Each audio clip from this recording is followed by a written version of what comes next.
Good afternoon, all of you. The topic of today is comprehension.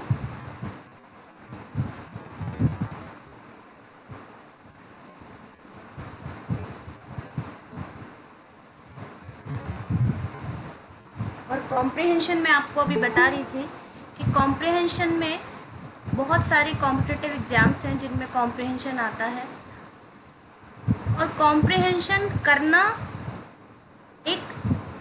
एक skill है। किस तरीके से आप किसी भी चीज़ को कॉम्प्रिहेंड करते हैं, इसलिए कॉम्प्रिहेंशन का जो मतलब होता है वो क्या होता है, कॉम्प्रिहेंड करना। और कॉम्प्रिहेंड आपने वर्ड पढ़ा होगा। कॉम्प्रिहेंड का क्या मतलब होता है? What do you mean by the word comprehend? Comprehend का मतलब होता है किसी चीज़ को अंडरस्टैंड करना, किसी चीज़ को समझना। ठीक है, तो कोई चीज़ हमें समझ में आए, किसी चीज़ को हम अंडरस्टैंड कर पाएँ, किसी चीज़ को हम अच्छे से समझ पाएँ, उसके लिए हमें किस चीज़ की ज़रूरत पड़ती है? किस चीज़ की ज़रूरत पड़ती है? विजडम की। किस चीज़? विजडम की, बुद्धिमानी की, बुद्धि की ज़रूरत पड़ती है। ठीक है ना, समझ की ज़रूरत पड़ती है। हम कोई चीज़ कब समझ सकते हैं? जब हमें बुद्धिमानी हो, हमें नॉलेज हो, ज्ञान हो, तभी हम किसी चीज़ को कॉम्प्रिहेंड कर सकते हैं। और कितनी अच्छी तरह कॉम्प्रिहेंड कर सकते हैं ये हमारी किस पे डिपेंड करता है? विजडम पे डिपेंड करता है। If we are wise then we can comprehend the things very thoroughly and deeply. ठीक है ना। अब इसीलिए कॉम्प्रिहेंशन एग्ज़ाम में पूछे जाते हैं। वो ये एनालाइज करना चाहते हैं कि जो कैंडिडेट को हम सेलेक्ट कर रहे हैं या किसी पर्टिकुलर जॉब के लिए ला रहे हैं, उस कैंडिडेट की अंडरस्टैंडिंग कैपेसिटी कैसी है, उसमें कितनी एबिलिटी है किसी चीज़ को समझने की और जल्दी समझने की। इसलिए आपको कॉम्प्रिहेंशन के लिए एक चीज़ का बहुत ध्यान रखना पड़ता है, वो होता है टाइम। समय का बहुत ध्यान रखना होता है, क्योंकि बहुत लेंदी आपका कॉम्प्रिहेंशन होता है। उसको आपको वो, यदि बहुत लेंदी कॉम्प्रिहेंशन है, मान लीजिए 1-1.5 पेज का है, तो वो कॉम्प्रिहेंशन आपको पूरा पढ़ना भी है, और उसके नीचे जो क्वेश्चन आंसर दिए गए हैं 1, 2, 3, 4, 5 जितने भी क्वेश्चन आंसर्स दिए गए हैं, उनको आपको उसको प्रॉपरली उसको आंसर करना है। ठीक है, तो आपको सबसे पहले क्या होना चाहिए? क्विक होना चाहिए, है ना। और आपकी रीडिंग स्किल्स कैसी होनी चाहिए? बहुत क्विक रीडिंग स्किल्स होनी चाहिए। तो आपको रीडिंग की, आपको इसमें किस किस चीज़ की ज़रूरत हो ये पहले मैं बता रही हूँ। तो आपको रीडिंग स्किल्स डेवलप करनी पड़ेंगी अपनी, क्योंकि यहाँ मैंने आपको एक कुछ ट्रिक्स बता दी कि आपको कॉम्प्रिहेंशन इस तरह से करना है। कुछ मैंने आपको 1, 2, 4, 2, 3, 4 प्रैक्टिस करा दिए, तो उससे आपका ऐसा नहीं होगा कि जो मैंने प्रैक्टिस कराया एग्ज़ाम में वही आना है, ऐसा नहीं होगा। तो प्रैक्टिस जितनी ज़्यादा आप करेंगे उतनी जल्दी आप कॉम्प्रिहेंशन कर पाएंगे, है ना। तो उसके लिए आपको एक तो रीडिंग स्किल्स आपको डेवलप करनी है कि आप कितनी जल्दी रीड कर सकते हैं किसी चीज़ को, और रीडिंग स्किल्स के साथ साथ उनकी अंडरस्टैंडिंग, मतलब आप केवल उसको आपको रीड नहीं करना है न्यूज़पेपर की तरह, आपको अपनी अंडरस्टैंडिंग स्किल्स भी डेवलप करनी है। ठीक है ना। तो एक चीज़ हो गई रीड करना, दूसरी हो गई अंडरस्टैंड करना, और तीसरी चीज़ आपको जो ध्यान रखनी है वो आपको अपनी वोकैब पे काम करना है थोड़ा सा। हालांकि मैं आपको बताऊंगी कि आप वोकैब को स्किप करके भी कैसे आगे बढ़ सकते हैं, कैसे कॉम्प्रिहेंशन को सॉल्व कर सकते हैं। बट यदि ये तीनों चीज़ें आपके पास हैं तो आपको कॉम्प्रिहेंशन में कोई मतलब आपका 100% सिक्योर है मार्क्स। और चौथी चीज़ आती है कि आप जो भी इंफॉर्मेशन उस कॉम्प्रिहेंशन में दी गई है, उसका जो भी सब्जेक्ट मैटर है, उसके बारे में कोई ना कोई थोड़ी बहुत जानकारी आपको होनी चाहिए। तो knowledge of the subject matter की आपको नॉलेज होना ज़रूरी है। अच्छा, ज़रूरी नहीं है कि हमें हर फील्ड के बारे में बहुत फैक्चुअल पता हो, तथ्यों के साथ पता हो, डीपली पता हो, लेकिन ये तो हो सकता है ना कि उसके बारे में थोड़ा बहुत कहीं हमने सुना हो या पढ़ा हो, ये तो हो सकता है ना। तो इसके लिए जो आप न्यूज़पेपर पढ़ते हो, न्यूज़पेपर क्या करते हैं, आपको करंट अफेयर्स के बारे में ज़्यादा बताते हैं। है ना। करंट आपके जो डे टू डे लाइफ में हो रहा है, करंट अफेयर्स के बारे में बहुत बताते हैं, ठीक है। लेकिन कई बार जो कॉम्प्रिहेंशन आता है वो करंट अफेयर्स से नहीं आता। करंट अफेयर्स से आपकी जीके तो तैयार हो सकती है, बट करंट अफेयर्स से आपके कॉम्प्रिहेंशन हो जाएगा ये ज़रूरी नहीं। कॉम्प्रिहेंशन मान लीजिए हम 12th में पढ़ते हैं या ग्रेजुएशन में पढ़ते हैं, तो क्लास 1 से लेके ग्रेजुएशन तक हमने आज तक जो जो पढ़ा है, जो जो सीखा है, या पोस्ट ग्रेजुएशन तक पीजी लेवल भी हो सकता है, तक हमने जितना कुछ सीखा है, जितना कुछ पढ़ा है और अपनी सराउंडिंग्स में जितना कुछ देखा है, वो सब हमारे लिए सब्जेक्ट मैटर है। हो सकता है किसी रूरल बैकग्राउंड की बात हो, किसी विलेजेस की बात हो, तो वो हमारा देखा हुआ हो, किसी प्रॉब्लम की बात हो, किसी सोशल इश्यूज़ की बात हो, टेररिज्म की बात हो, पैट्रियोटिज्म की बात हो, ऑनेस्टी की बात हो, किसी पर्सन के बारे में बताया जा रहा हो, किसी प्रॉब्लम के बारे में डिस्कस किया जा रहा हो, नेशनल इंटरनेशनल या सोशल किसी भी टाइप की कोई भी प्रॉब्लम हो सकती है, उसके बारे में बताया जा रहा हो, तो ये सारे कॉम्प्रिहेंशन में आते हैं। किसी भी तरह का कोई भी डिस्कशन हो सकता है, जर्नल भी हो सकता है, कोई बातचीत भी हो सकती है। आजकल कॉम्प्रिहेंशन कन्वर्सेशन, बातचीत के रूप में भी आते हैं, जैसे डायलॉग राइटिंग होती है ना, कन्वर्सेशन, जिसमें जो डायलॉग राइटिंग है, एक हम इसको भी डिस्कस करेंगे। जो डायलॉग राइटिंग होती है ना, उसके फॉर्म में भी, डायलॉग के फॉर्म में भी आपके कॉम्प्रिहेंशन आते हैं। तो अभी तो हमने ये देखा कि कॉम्प्रिहेंशन का क्या मतलब है, कॉम्प्रिहेंशन क्यों कॉम्पिटिटिव एग्ज़ाम्स में पूछा जाता है, और दूसरी बात, कॉम्प्रिहेंशन को समझने के लिए हमें थोड़ा थोड़ा क्या अपना डेवलप करना है, क्या हमें समझना है। एक तो रीडिंग स्किल्स थोड़ी से हमें अच्छे करने हैं, और जल्दी से जब हम कोई चीज़ लाइन रीड कर रहे हैं तो हम उसको प्रॉपरली अंडरस्टैंड कर पाएँ, ये हमें थोड़ा डेवलप करना है, और हमें वोकैब पे ध्यान देना है, ठीक है। अब ये तो हो गया कि हमें क्या करना है। अब हम दूसरी बात करते हैं कि कॉम्प्रिहेंशन करने के तरीके हमें, या जिसे हम कहेंगे ट्रिक्स, एग्ज़ाम्स में हमें क्या ट्रिक्स जो हैं वो अपनानी चाहिए, या क्या स्टेप्स, हम इसे स्टेप्स भी कह सकते हैं, किन स्टेप्स की को अपनाकर हमें कॉम्प्रिहेंशन सॉल्व करने का ट्राई करना चाहिए। तो सबसे पहले, वैसे तो इसके वेरियस वेज हैं, कोई कहता है कि कॉम्प्रिहेंशन में सबसे पहले पैसेज पढ़ना चाहिए, कोई कहता है क्वेश्चंस पढ़ना चाहिए, लेकिन as far as I know, या मैंने जितना समझा है, मुझे लगता है कि ये बहुत अच्छा काम करता है if you read the questions first. तो रीड द क्वेश्चंस फर्स्ट, सबसे पहले क्वेश्चंस पढ़ो।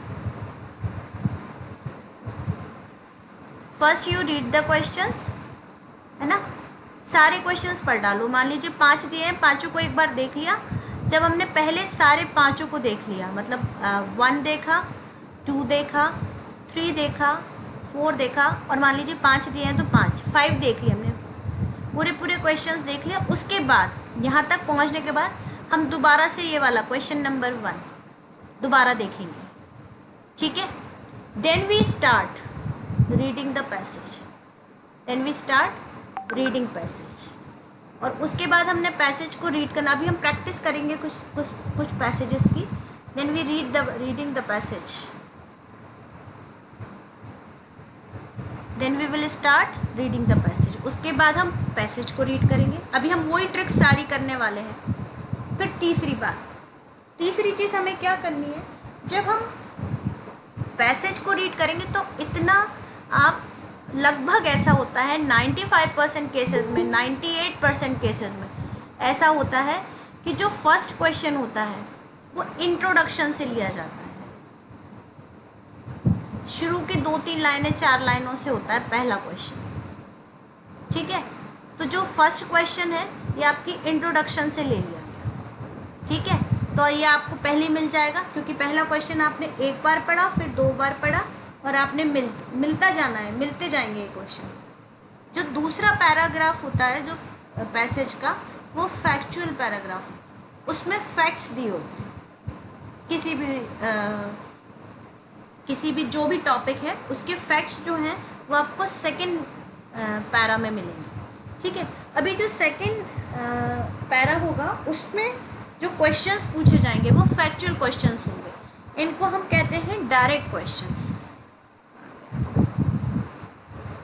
इनको हम कहते हैं डायरेक्ट क्वेश्चंस। और ये डायरेक्ट क्वेश्चंस क्या होते हैं? डायरेक्ट क्वेश्चंस ये हो सकते हैं रिलेटेड टू हु, भाई कौन है, क्या है, कब है। मान लीजिए इसमें किसी पर्सन का नाम आ जाए, कोई ईयर आ जाए कि इतने मतलब 1947 में फ्रीडम मिला, ऐसा कुछ आ जाए, या फर्स्ट वर्ल्ड वॉर कब हुआ, ऐसा कुछ आ जाए, या हिटलर, हु वॉज हिटलर, है ना, इस तरह का कुछ भी आ जाए तो उसका आपको बिल्कुल डायरेक्टली आंसर मिलेगा। मतलब आपको सामने रखा है आंसर, आपको बस क्या करना है, उस क्वेश्चन को समझना है, then you have to find out the answer because it is based on the factual information and factual information are real information. So you don't have to move here and there. आपने कहीं नहीं जाना है, आपको बिल्कुल उसी fact पर underline कर देना है। जैसे जो भी अभी हम करेंगे उस चीज़ से प्रैक्टिस, पहले आप समझ लो कि किस तरह से करेंगे हम सॉल्व। ठीक है, तो first you have to read the introduction, then on the when we come to the second para, that is the second para of the passage, जब हम उस पर आएंगे तो जो भी डायरेक्ट क्वेश्चन, अच्छा हो सकता है क्वेश्चन नंबर 2 ना हो डायरेक्ट, तीसरा क्वेश्चन हो डायरेक्ट, तो हम पहले उसे देखेंगे। जो भी डायरेक्ट क्वेश्चंस होंगे हम उन्हें सॉल्व करेंगे, फिर हम आएंगे उन क्वेश्चंस पे जो इनडायरेक्ट क्वेश्चंस होते हैं। अब इनडायरेक्ट क्वेश्चंस क्या होते हैं, इसमें आपको थोड़ा सा दिमाग लगाना पड़ता है। इनडायरेक्ट क्वेश्चंस वो होते हैं जिनमें आपको अपना लॉजिक का यूज़ करना है, आपको समझना है कि एक्चुअली ये पूछना क्या चाह रहे हैं। तो आपको इसमें अपना रीज़न, आपको अपनी इसमें विजडम, जो आपने अपनी नॉलेज है, आप आज तक जो किसी भी सब्जेक्ट मैटर के बारे में जो आपने समझा है, या आपको जो भी इन्फॉर्मेशन है किसी भी चीज़ के बारे में, उसको ध्यान में रखते हुए आपको उसका, या उस पैसेज में जो भी इन्फॉर्मेशन दी गई है, इन्फॉर्मेशन ऑफ द पैसेज जो भी दी गई है, उसको ध्यान में रखते हुए आपको इसका आंसर करना है। ठीक है, अब जो इनडायरेक्ट क्वेश्चन होते हैं जिनमें आपको इतना सब करना है, उनके लिए हम एक मार्किंग टेक्निक का यूज़ करते हैं। Mark the lines. हमने क्वेश्चंस तो पहले पढ़ लिया है, तो हमें पता है कि ये जो क्वेश्चन पूछा जा रहा है ये किस बारे में पूछा जा रहा है।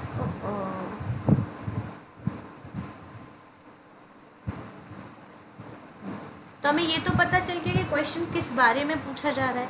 अब हमें ये देखना है कि जिस भी बारे में क्वेश्चन पूछा जा रहा है, जिस चीज़ को वो हमसे पूछने का ट्राई कर रहे हैं, और जो हमारी लॉजिक और अंडरस्टैंडिंग पे फिट होता है, वो जो ये 2-3 लाइन दी गई हैं, लाइन नंबर 1, लाइन नंबर 2, जहाँ पर हमें दिख रहा है कि ये जो वर्ड्स हैं इससे मैच कर रहे हैं, इस क्वेश्चन से मैच कर रहे हैं, तो उस पूरी लाइन को हम क्या करेंगे, मार्क कर लेंगे, अंडरलाइन कर लेंगे, और फिर उसको समझेंगे, उसमें हम अपना लॉजिक लगाएंगे कि एक्चुअली में ये कहना क्या चाह रहा है।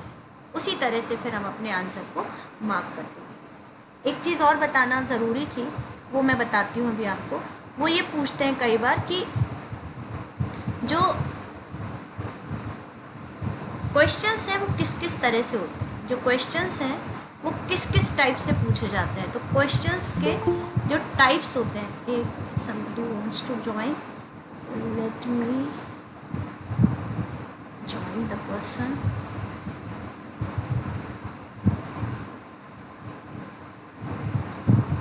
हाँ, अब देखिए क्वेश्चन टाइप्स जो हैं वो कैसे होते हैं। देखिए कुछ तो होते हैं टाइटल बेस्ड, या इसको आप कह सकते हैं टॉपिक, या कई बार इसको हम थीम भी कहते हैं।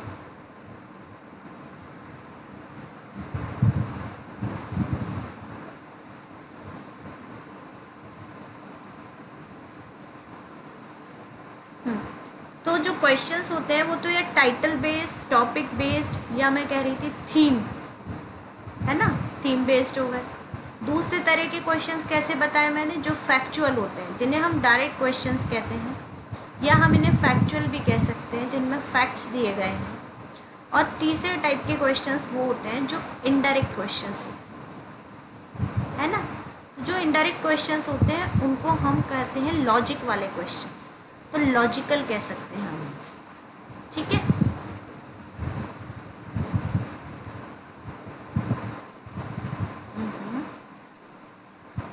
बनी नहीं रहा, ठीक। अभी कुछ बच्चों ने अभी ज्वाइन किया है तो एक बार बता देती हूँ। अभी तक हमने समझा कि कॉम्प्रिहेंशन का मतलब होता है कॉम्प्रिहेंड करना, किसी चीज़ को समझना। समझने के लिए आपको कुछ अपनी कॉम्पिटिटिव एग्ज़ाम है, कंपटीशन देने के लिए हमारी कुछ प्राइमरी प्रिपरेशंस होती हैं, कुछ हम तैयारी करते हैं, तो हमें तैयारी के दौरान कौन कौन सी चीज़ अपने आप में डेवलप करनी है, वो है हमें जो ध्यान देनी है। एक तो रीडिंग स्किल्स इम्प्रूव करना है, और क्या इम्प्रूव करना है, अंडरस्टैंडिंग स्किल्स हमें इम्प्रूव करनी है कि हम जब कोई भी चीज़ इंग्लिश की रीड करते हैं तो हमारी अंडरस्टैंडिंग उसके बारे में अच्छी हो, लॉजिकल हो, प्रॉपर हो। फिर हमें वोकैब पे ध्यान देना है, तो हमें अपनी वोकैबुलरी भी इम्प्रूव करनी है। और सब्जेक्ट मैटर हम जितना more and more we read, जितना ज़्यादा हम पढ़ेंगे उतना ज़्यादा हम जो हमारी सराउंडिंग्स में चारों तरफ हो रहा है, घटित हो रहा है, पास्ट प्रेजेंट या फ्यूचर को लेके भी कई बार पैसेजेस आते हैं, तो उसके बारे में हम उतना ज़्यादा अच्छे से चीज़ों को समझ पाएंगे। तो आज तक हमने जो भी पढ़ाई की है, जो हमने एसएसटी में पढ़ा है, जो हमने साइंस में पढ़ा है, जो हमने हिंदी में पढ़ा है, या जो भी हमने अपनी मॉरल एजुकेशन में पढ़ा है, उससे रिलेटेड टॉपिक्स बहुत आते हैं। तो ठीक है, न्यूज़पेपर से आप करंट अफेयर्स का आपको पता चलता ही रहता है। अब मैंने आपको बताया कुछ स्टेप्स, कुछ tricks.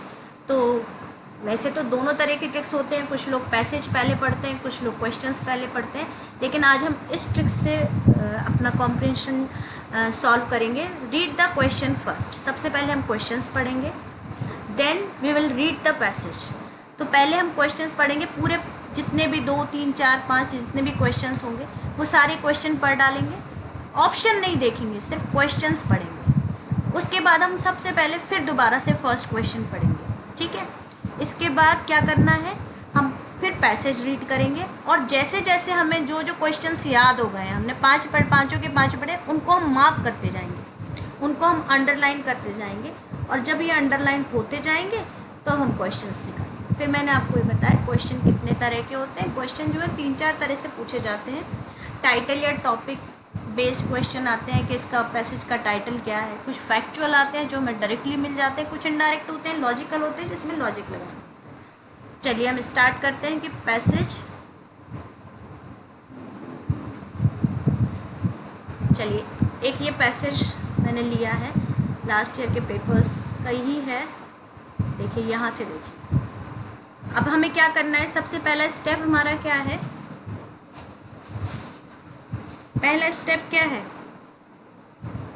Read question first. Read the question first. First we read the question.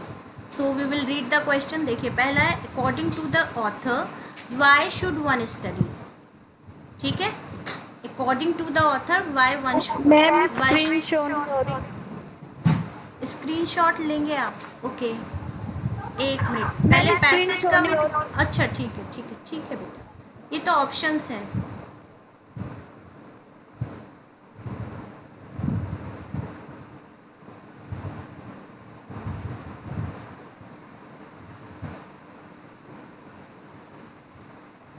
ये 3 क्वेश्चंस हो गए, स्क्रीनशॉट ले लिया आप लोगों ने। अभी आगे का और दिखाऊंगी, चलो आगे। मैम। Yes ma'am. बेटा देखो 4 और 5 ये 2 क्वेश्चंस और हैं, इसका भी ले लीजिए। फिर मैंने सोचा था 2 पढ़ाऊंगी आज, ट्राई कि 2 हो जाए, है ना, नहीं तो कर लेते हैं फिर।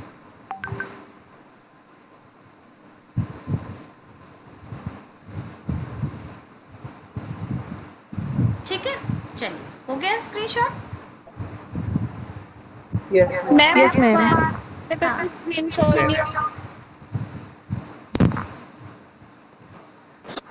I send you in the form of PDF। मैं PDF भेज दूंगी बेटा, okay ma'am.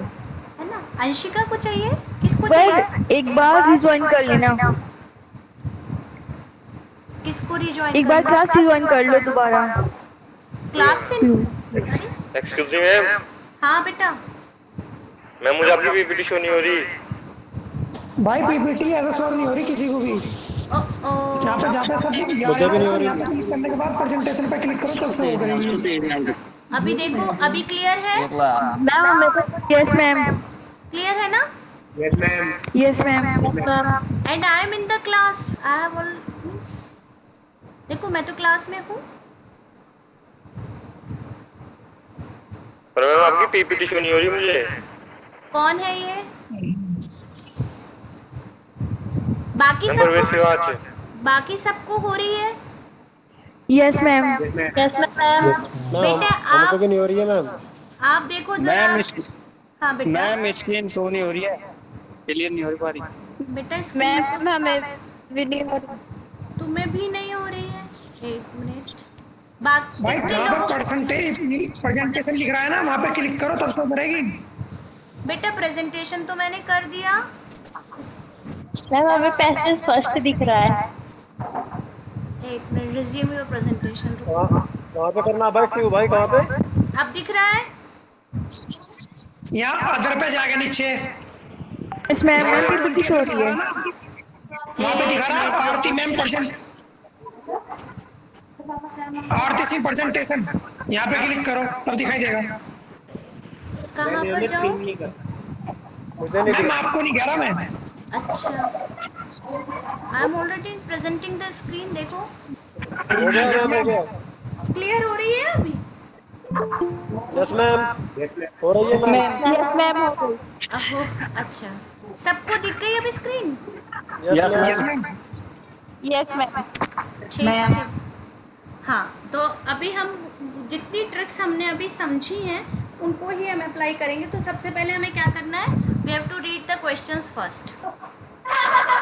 So first question is, according to the author why should one study? To gather information about the world, to pass the time in a creative way, for pleasure, enhance capability and holistic growth, to become only worldly voice. Second question is, why does the author not recommend too much of studies? Because it reflects idleness, because it requires too much money, because it is dangerous for the health of the mind, because it makes man crafty. Question number 3, according to the author, how can the studies be perfected? ठीक है। And the question number 4 is,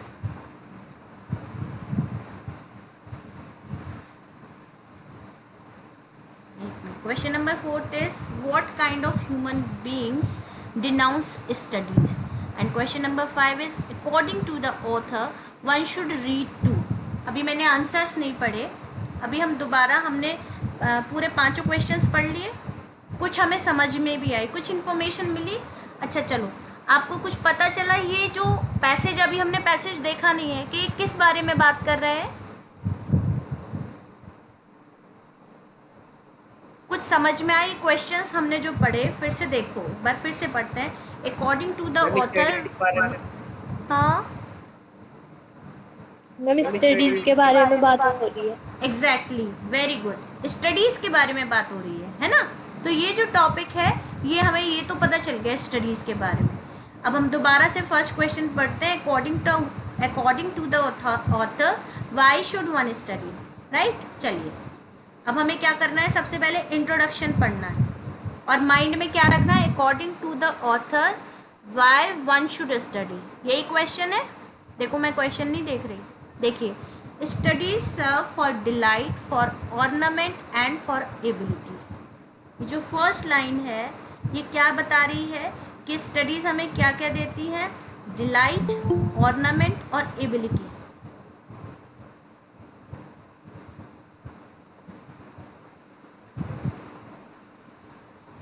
यही हुआ, इसका मतलब क्या हुआ? ये तो बहुत सिंपल है। अभी हम किसी भी वोकैब पे नहीं जाएंगे, वोकैब का हम कोई भी अर्थ निकालने की कोशिश नहीं करेंगे, हम जैसा है वैसे ही करेंगे। स्टडीज सर्व करती हैं डिलाइट, ऑर्नामेंट और एबिलिटी। यही मतलब हुआ, यही मतलब हुआ इसका। और क्वेश्चन क्या पूछा है, according to the author why should one study. तो स्टडी क्यों करना चाहिए, क्योंकि स्टडी हमें क्या क्या देती है, डिलाइट देती है, ऑर्नामेंट देती है और एबिलिटी देती है। यही आंसर हुआ इसका। अब चलो इसका आंसर देखते हैं क्या हमारे इसमें दिया गया है। आगे अभी हम नहीं पढ़ेंगे, हमें जहाँ आंसर मिल गया रुक जाएंगे। देखिए, to gather information about the world, पहला कह रहे हैं कि संसार के बारे में जानकारी प्राप्त करने के लिए पढ़ना चाहिए। To pass the time in a creative way, creative तरीके से टाइम पास करने के लिए पढ़ना चाहिए। For pleasure, enhance capability and holistic growth, अभी हमें ये भी नहीं समझ में है। और चौथा हो गया to become only world wide, कि हमें वर्ल्डली वाइज, कि हम बुद्धिमान हो जाए इसलिए पढ़ना चाहिए। तो पहला, अब हम इसमें एक टेक्निक लगाएंगे, एलिमिनेशन टेक्निक, यानी जो भी गलत होंगे उनको हम हटाते जाएंगे। ठीक है, एलिमिनेशन टेक्निक। तो अभी हमने जो ऊपर पैरा पढ़ा उसमें था पहली लाइन में कि डिलाइट, ऑर्नामेंट और एबिलिटी स्टडीज़ हमें प्रोवाइड करती है। तो अब देखिए, पहले में कहीं डिलाइट है, पहले में कहीं डिलाइट है, ये क्या लिखा है, टुगेदर इन्फॉर्मेशन, तो ये हट गया, एलिमिनेट हो गया। ठीक है, दूसरे में क्या है, इन अ क्रिएटिव वे, ऐसा कुछ आया क्या क्रिएटिव वे, वो भी नहीं आया, इसे भी हटा दिया। अब ये हमें समझ में नहीं आया कि प्लेजर है, इन्हांस कैपेबिलिटी है या होलिस्टिक ग्रोथ है, ये भी हमें समझ में नहीं आया। हम डी वाले पे जाते हैं, to become only world wise, कि हमें संसार का ज्ञान हो इसलिए हमें पढ़ना चाहिए, तो ये भी नहीं है, तो ये भी क्रॉस हो। जब 3 हट गए तो सही ये हो गया। एक तो टेक्निक ये है, दूसरा तरीका देखिए, हमने मार्क कर लिया था, हमने ये लाइन मार्क कर ली, studies serve for delight, for ornament and for ability. ठीक है, अब डिलाइट का क्या मतलब होता है, अब हम देखते हैं कि इसमें हमारी जो वो कैब है वो कितनी स्ट्रांग है। देखो, खुशी होता है ना डिलाइट का मतलब, हैप्पीनेस, प्लेजर, खुशी, कुछ भी कह दो, है ना, होता है ना डिलाइट का मतलब। ऑर्नामेंट का मतलब अभी तक हमने पढ़ा है आभूषण, है ना, यस मैम। आभूषण ये पढ़ा है। और एबिलिटी का मतलब होता है कैपेबिलिटी, मैम योग्य। आपकी योग्यता, है ना, ठीक है Yes, ना। ma'am. तो एबिलिटी हो गया कैपेबिलिटी। अब वापस नीचे जाओ अपने क्वेश्चन पर। वैसे आपको अभी चूंकि मैं समझा रही हूँ आपको पैसेज, इसलिए हमें बार बार ऊपर नीचे जाना पड़ रहा है, otherwise we don't have to go, मतलब हमें रिग्रेशन से बचना है, हमें रिपीटेशन, बार बार कोई चीज़ ना पढ़नी है ना समझनी है, सिर्फ हमें एक ही क्वेश्चन को बार बार पढ़ना और समझना होगा। वो होगा इनडायरेक्ट क्वेश्चन, जिसमें हमें लॉजिक यूज़ करना है। बाकी फैक्चुअल क्वेश्चन है ये तो, और ये तो बिल्कुल सामने दिया है, डायरेक्ट क्वेश्चन है।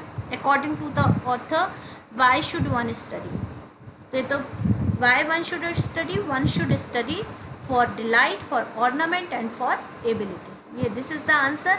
और अब हम ढूंढते हैं हमारा आंसर कहाँ है।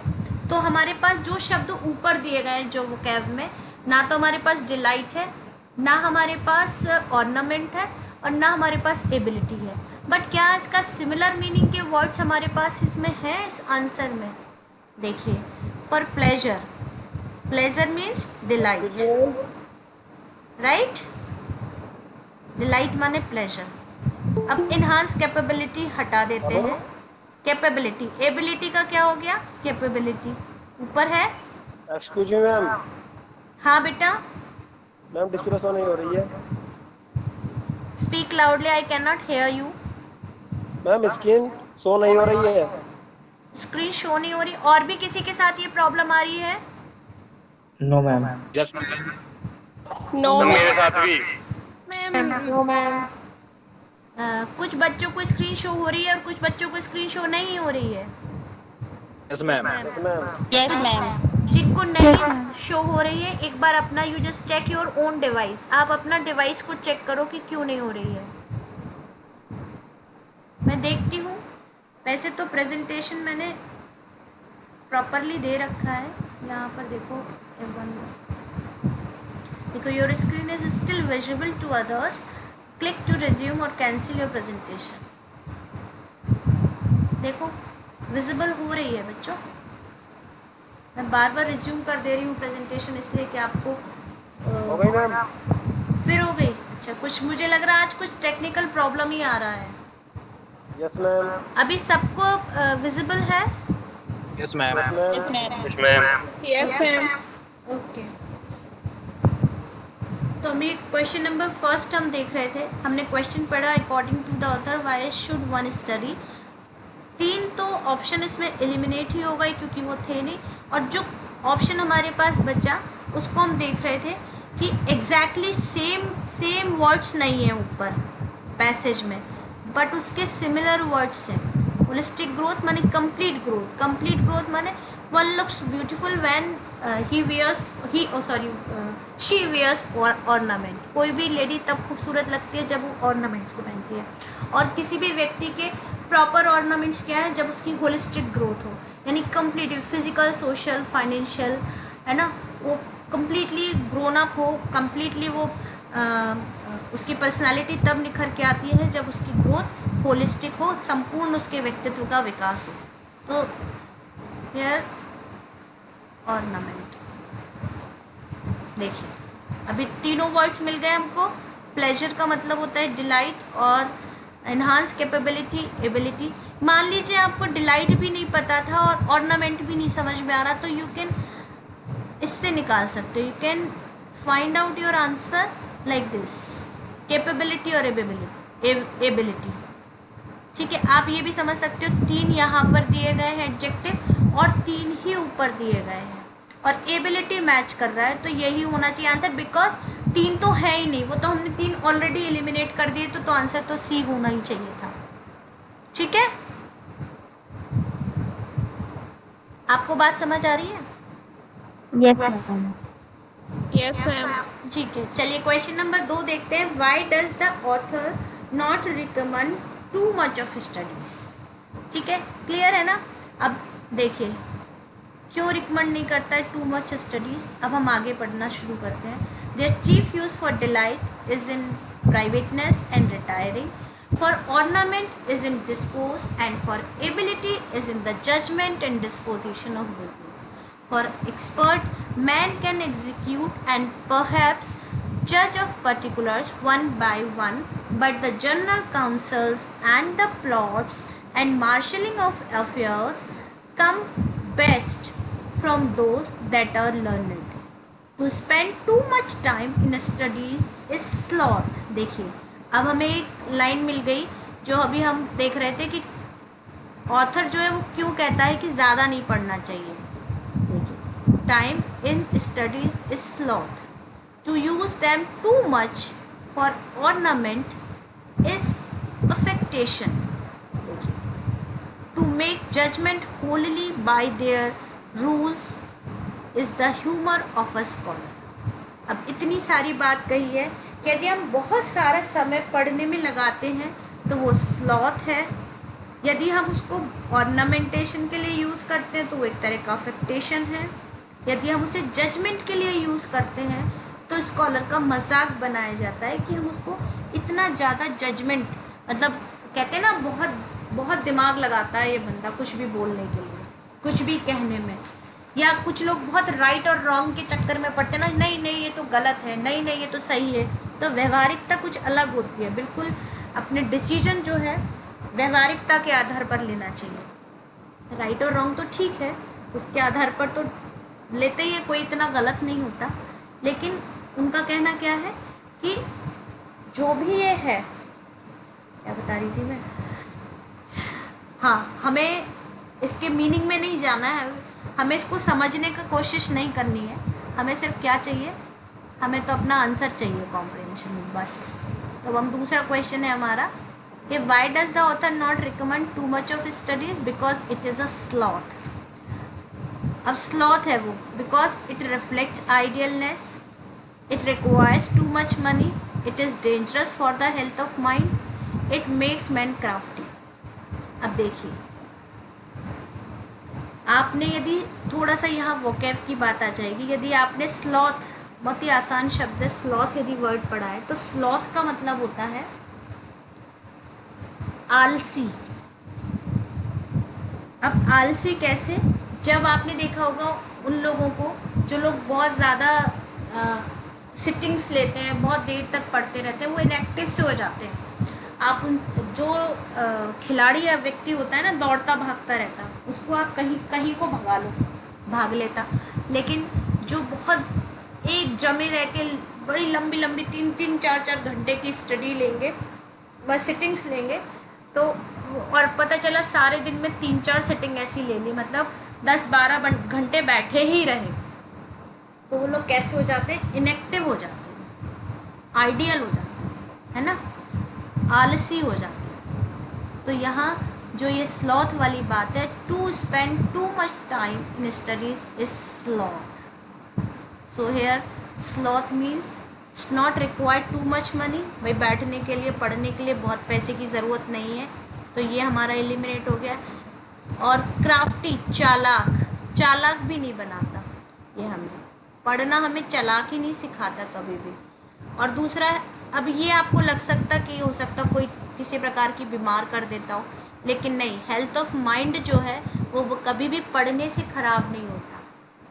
बहुत ज़्यादा पढ़ने से माइंड ख़राब नहीं होता, माइंड शार्प होता है, लेकिन बॉडी कैसी हो जाती है? इनएक्टिव हो जाती है। तो ये because it reflects idealness. So the answer is the author does not recommend too much of studies because it reflects idleness। ये इसका आंसर होगा। देखो स्टडीज़ इज स्लॉथ। चलिए अब देखिए, आप कब आंसर जो है वो बिल्कुल एक के नीचे एक आ रहे हैं। ऐसा नहीं है कि जो लास्ट वाली लाइन में आंसर है वो नंबर 1 पे दिया हो उसका क्वेश्चन, ऐसा नहीं होता। देखिए तीसरा क्वेश्चन है, according to the author how can the studies be perfected. वैसे तो मैं इसको दोबारा बार आपको इसलिए बता रही हूँ, अदरवाइज़ हमने 5 क्वेश्चन पढ़ लिए थे। यदि हमारे रिटेन रखने की पावर है तो 5 क्वेश्चन हम दिमाग में रखें और फिर इस पैसेज को पढ़ें, और जहाँ जहाँ आंसर दिखते जाएँ या टेंटेटिवली हमें लग रहा है कि यहाँ हो सकते हैं, वहाँ हम अंडरलाइन करते जाएँ। वो टेक्निक सबसे बढ़िया काम करती है। बार आपको क्वेश्चन, फिर आपको बस एक बार क्वेश्चन देखते जाना, ऑप्शन देख कर टिक लगाते जाना, तो ये आपका टाइम को बहुत सेव करेगी ये टेक्निक। चलिए दूसरी में हम उसको अप्लाई करेंगे। अभी पहली बार पढ़ रहे हैं तो इसको देख लेते हैं। According to the author how can the studies be perfected. Studies जो है वो कब परफेक्ट होती हैं? रिफ्लेक्शन से, एप्लीकेशन से, कन्वर्सेशन से, ये एक्सपीरियंस से। अब हमारे पास चारों ऑप्शन है, देखिए पैराग्राफ में कौन सा शब्द दिया गया है। They perfect nature and are perfected by experience। क्या आया है यहाँ? एक्सपीरियंस शब्द आया है। तो हमें कुछ नहीं पढ़ना है, ना समझना है, हमें सीधा एक्सपीरियंस पे आंसर लगा देना है। ठीक। What kind of human beings denounce studies? किस तरह के लोग स्टडीज़ को डिनाउंस करते हैं? इनोसेंट लोग, कनिंग लोग, स्टूपिड लोग या वाइस लोग? चलिए देखते हैं क्या आएगा answer. For natural abilities are like natural plants that need pruning by study and studies themselves do give for direction too much at large except they be bounded in by experience। Crafty man condemn studies. Crafty का भी मैंने क्या बताया था कि crafty man जो है वो स्टडीज़ को क्या करते हैं? डिनाउंस करते हैं, मतलब उनको क्या करते हैं? उनको डिफेम करते हैं। तो क्राफ्टी यानी कनिंग, मैंने बताया था ना अभी ऊपर आपको, क्राफ्टी माने कनिंग, जो बहुत कलाकार है। क्राफ्टी माने कलाकार है, हर चीज़ का कुछ ना कुछ बना देते हैं। तो यहाँ cunning will be the right answer. According to the author one should read to. अब किसी भी व्यक्ति को पढ़ना चाहिए, क्यों?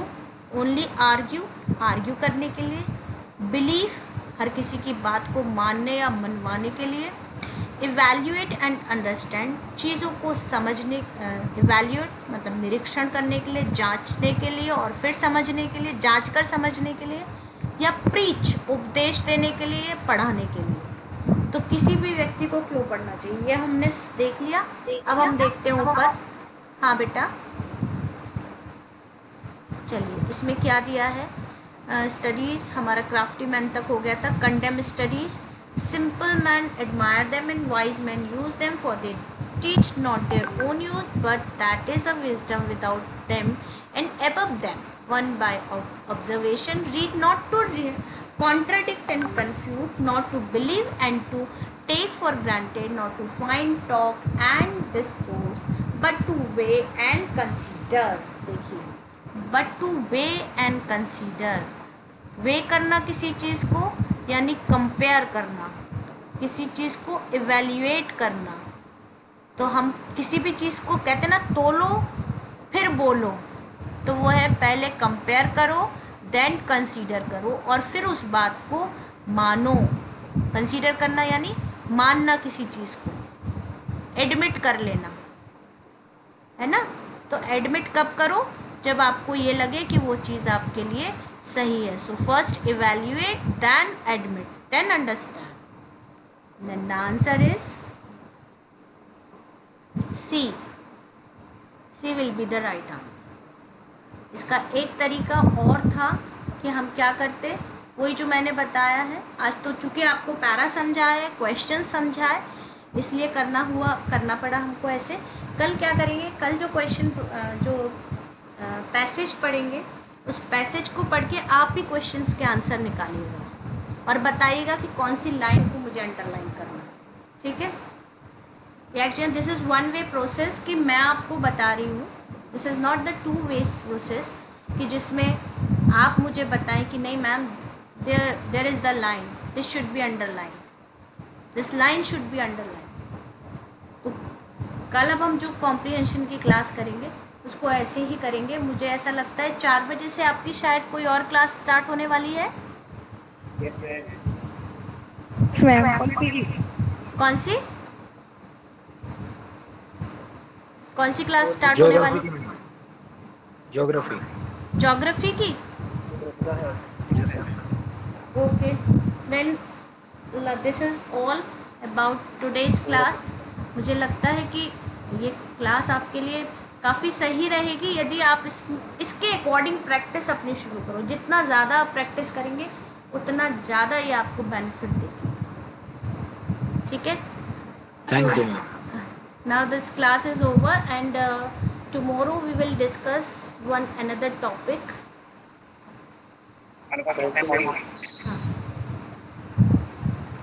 We will take comprehension 2. This one. वो मैंने लिख लिया था कि ये ले लेंगे बट कल लेते हैं, ठीक है। चलिए